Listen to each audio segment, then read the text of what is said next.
Hello friends, welcome to YouTube channel shooter बनासा। मैं आपका होस्ट राजन सिंह चौहान और आज हम बात करेंगे इनर पोजीशन के ऊपर। चाहे आप राइफल शूटर हों, चाहे आप पिस्टल शूटर हों, इनर पोजीशन को समझना, इसके कंपोनेंट्स को समझना और इनके ऊपर वर्क करना आपके लिए बहुत ज़्यादा ज़रूरी है अगर आप अपनी शूटिंग को इम्प्रूव करना चाहते हैं। तो ये इनर पोजीशन होता क्या है? एक होता है हमारा आउटर पोजीशन। एक शूटिंग में अगर आप एथलीट को देख रहे हैं शूटिंग करते हुए, तो बाहर से आप किस तरीके से उसकी पोजीशन को देख सकते हैं। बाहर से आपको जिस तरीके से उसकी पोजीशन दिख रही है वो एक उसकी आउटर पोजीशन होती है। बाहर से हमें विजिबल है, हम देख सकते हैं, उसको समझ सकते हैं। बट एक होता है इनर पोजीशन, जो सिर्फ शूटर खुद अपने इनर पोजीशन को वो खुद स्वयं ही फील कर सकता है। उसके अलावा कोई दूसरा पर्सन उसकी इनर पोजीशन को फील नहीं कर सकता है। अब इनर पोजीशन के अंदर 3 मेन कंपोनेंट्स होते हैं। पहला आपका बॉडी का स्टैटिक्स, आपका bone structure, skeleton, bone support. दूसरा होता है आपका मस्कुलर टेंशन और तीसरा होता है बैलेंस। अब ये तीनों चीज़ें कोई बाहर से कोई पर्सन फील नहीं कर सकता। आपका कोच या कोई बाहर दूसरा शूटर आपके लिए फील नहीं कर सकता इसको। ये आपकी इनर पोजीशन होती है। इससे आपकी इनर पोजीशन बिल्डअप होती है। आपको अपनी जितना ज़्यादा आप अपनी आउटर पोजीशन के ऊपर वर्क करते हैं, आपको उतना ही ज़्यादा टाइम अपनी इनर पोजीशन, और एक्चुअल में आपको इनर पोजीशन पे ज़्यादा टाइम देना चाहिए। अगर आप इनर पोजीशन पे ज़्यादा समय अगर फोकस करेंगे तो आपकी आउटर पोजीशन ऑटोमेटिकली काफ़ी इम्प्रूव हो जाएगी। तो आपका जो इनर पोजीशन का जो पहला पार्ट है, बॉडी का स्टैटिक्स, आपका बोन स्ट्रक्चर, आज हम इस वीडियो में सिर्फ इसी टॉपिक के ऊपर बात करेंगे। तो हमारा बोन स्ट्रक्चर जो स्केलेटन है वो बोन से मिलकर बना है, हड्डियों से मिलकर बना है। ये जो हमारा बोन स्ट्रक्चर है, ये हमारे मसल्स, टिश्यूज़, ऑर्गन्स, इन सभी को कैरी करता है। जैसे कि आपका हेड हो गया, आपका स्कल हो गया, ये आपके ब्रेन को प्रोटेक्ट करता है। आपका जो रिब केज हो गया, हमारा जो ये रिब है, ये हमारे लंग्स को और हार्ट को प्रोटेक्ट करता है। एक कवच की तरह हमारे हार्ट को और लंग्स को ये कवच की तरह प्रोटेक्ट करता है। और साथ के साथ हम ब्रीदिंग में भी हमें ये आसानी से ये फ्रीडम देता है। ब्रीदिंग की भी हमें इसमें फ्रीडम मिलती है। हमारे जो लेग्स के जो बोन्स, हमारे जो लेग की बोन्स होती है, वहाँ पे हमारी बॉडी के मेजर मसल्स अटैच्ड होते हैं। हमारे जो जॉइंट्स होते हैं उससे हमें बैंड करने में, स्ट्रेचिंग करने में और एंगलिंग करने में बहुत ज़्यादा हेल्प मिलती है। तो इस तरीके से कहने का मतलब ये है कि हमारा जो बोन स्ट्रक्चर है वो हमारी स्टैंडिंग पोजीशन के लिए एक बहुत ही नेसेसरी कंपोनेंट के रूप में है, एक नेसेसरी फाउंडेशन के रूप में, एक तरीके से नेसेसरी फाउंडेशन का काम करता है। तो आपको अपने बोन स्ट्रक्चर को समझना और उसको किस तरीके से शूटिंग के हिसाब से उसको किस तरीके से आपको उसके ऊपर वर्क करना है, ये चीज़ सीखना आपको बहुत ज़्यादा ज़रूरी है। और एक चीज़ का आपका ध्यान रखना है कि शूटिंग में आप जितना ज़्यादा बोन सपोर्ट पे अगर आप जितना ज़्यादा शूटिंग करेंगे उतना ही ज़्यादा आपको हेल्पफुल होगा। जितना ज़्यादा अगर आप मसल्स को इन्वॉल्व करेंगे उतना ज़्यादा आपको दिक्कत होगी, क्योंकि जो हमारी बोन्स होती है वो वाइब्रेट नहीं करती है। अगर आप अपनी पोजीशन जितना ज़्यादा हो सके अगर आप बोन सपोर्ट पे देते हैं, अगर आप स्टैंडिंग पोजीशन में अगर आप एक राइफल शूटर हैं, तो आप जितना ज़्यादा अपने बोन सपोर्ट पे अपनी पोजीशन को बिल्डअप करेंगे उतनी ही ज़्यादा आपकी पोजीशन स्टेबल हो जाएगी, स्टेडी हो जाएगी और आपको उससे शूटिंग में बहुत ज़्यादा हेल्प मिलेगी। तो इस तरीके से बोन स्ट्रक्चर हमारी शूटिंग में हमें स्टेबिलिटी और एक्यूरेसी को अचीव करने में बहुत ज़्यादा एक इम्पोर्टेंट रोल प्ले करता है। तो अब हम स्टेप बाय स्टेप देखते हैं कि हमारे बॉडी की जो बोन स्ट्रक्चर है, एक एक पार्ट को हम समझते हैं कि किस तरीके से ये हमारे शूटिंग में हेल्पफुल हो सकता है।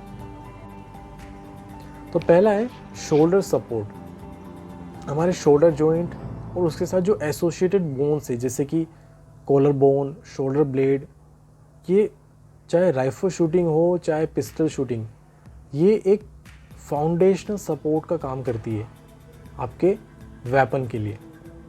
जैसे कि राइफल शूटिंग में जो हमारा शोल्डर होता है वो राइफल के जो बट होता है उसको सपोर्ट देने का काम करता है, और जो भी रिकॉयल आता है उसको पूरा ये एब्जॉर्ब करता है और एक स्टेबल पोजीशन देने में बहुत ज़्यादा हेल्प करता है। और आपको पोजीशन में शोल्डर्स को रिलैक्स डाउन रखना चाहिए।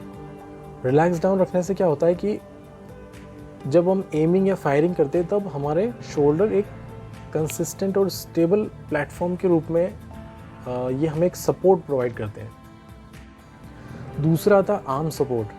आपके हाथों की बोन्स, जैसे कि अपर आर्म की बोन ह्यूमरस और फोर आर्म की बोन्स जैसे कि रेडियस और उल्ना, ये आपकी पोजीशन में स्ट्रक्चरल सपोर्ट देने का काम करती है।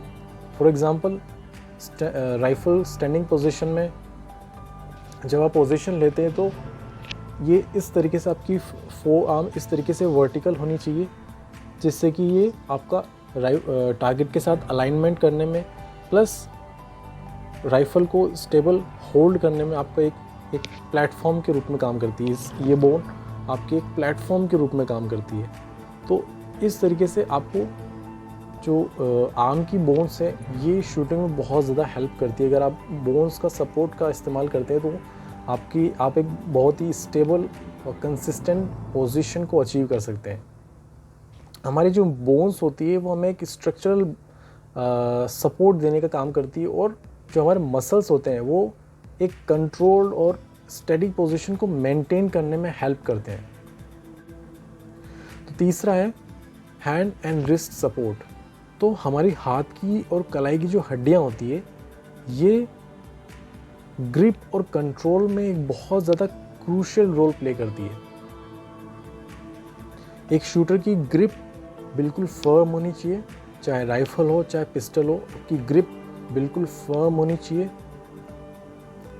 इससे आप एक कंसिस्टेंट और स्टेबल होल्ड अचीव कर पाएंगे। हमारी जो हाथ की हड्डियां होती है ये हमारे वेपन को कंट्रोल करने में हमें सपोर्ट करती है, हेल्प करती है, और इससे जो रिकॉयल होता है उसको भी ये कंट्रोल करती है और एक स्टेबल पोजीशन अचीव करने में हेल्प करती है वेपन के। इससे मूवमेंट कम होता है और हमें स्टेबिलिटी में बहुत ज़्यादा हेल्प मिलती है। चौथा आता है आपका स्पाइनल अलाइनमेंट।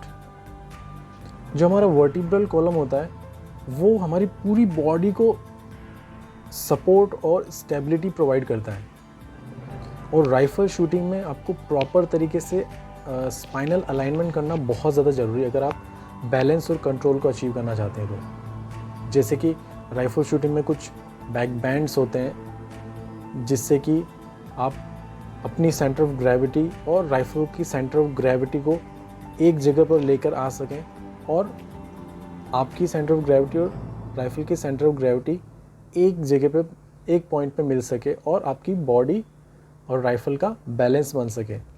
तो स्पाइनल अलाइनमेंट बहुत ज़्यादा उसमें एक क्रूशियल रोल प्ले करता है, जिससे कि आपकी बॉडी का बैलेंस बनता है राइफल को होल्ड करते समय।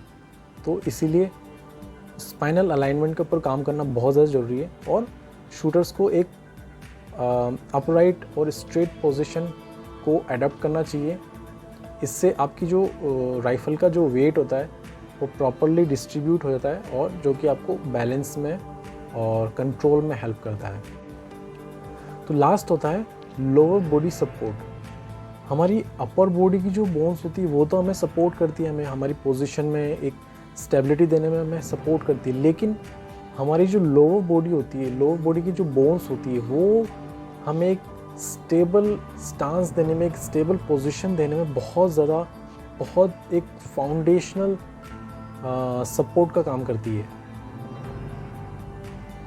हमारी जो हिप बोन्स होती है, पेल्विस होती है, pelvis bones, hip bones, leg की बोन्स, ये सारे हमें हमारी एक बॉडी को एक स्टेबल पोजीशन में खड़ा रहने में हमें हेल्प करती है। हमारा जो बॉडी मूवमेंट है उसको कंट्रोल करने में हमें हेल्प करती है। तो इस तरीके से ये जो लोअर बॉडी के जो हमारे बोन्स होती है, ये हमारी ओवरऑल स्टेबिलिटी में बहुत ज़्यादा कंट्रीब्यूशन करती है। तो फ्रेंड्स, आज हमने इनर पोजीशन के एक मेन कंपोनेंट बॉडी स्टैटिक्स के ऊपर बात की। इसमें हमने अच्छे से हमारे बोन स्ट्रक्चर को समझा, किस तरीके से ये हमें शूटिंग में हेल्प करते हैं, सपोर्ट करते हैं। नेक्स्ट वीडियो में हम इनर पोजीशन के दूसरे कंपोनेंट्स के ऊपर भी बात करेंगे। आई होप आपको इस वीडियो से कुछ वैल्यूएबल इन्फॉर्मेशन मिली होगी, और अगर आपको मेरी वीडियो अच्छी लगी तो प्लीज़ आप इसको लाइक कर दीजिए, और अगर आप नए हो तो यार चैनल को प्लीज़ सब्सक्राइब कर दीजिए, और कमेंट में ज़रूर लिखिए कि आपको शूटिंग में क्या इश्यूज़ आते हैं, आपको क्या प्रॉब्लम्स आती है, चाहे साइकोलॉजिकल लेवल पे, चाहे टेक्निकल लेवल पे, आपको क्या इश्यूज़ आते हैं। आप प्लीज़ कमेंट सेक्शन में जाके ज़रूर लिखिएगा, ताकि मैं नेक्स्ट वीडियोज़ में आपके उन सवालों का जवाब देने के लिए वीडियोज़ बना पाऊँ। तो thank you very much and will meet in the next video. Bye.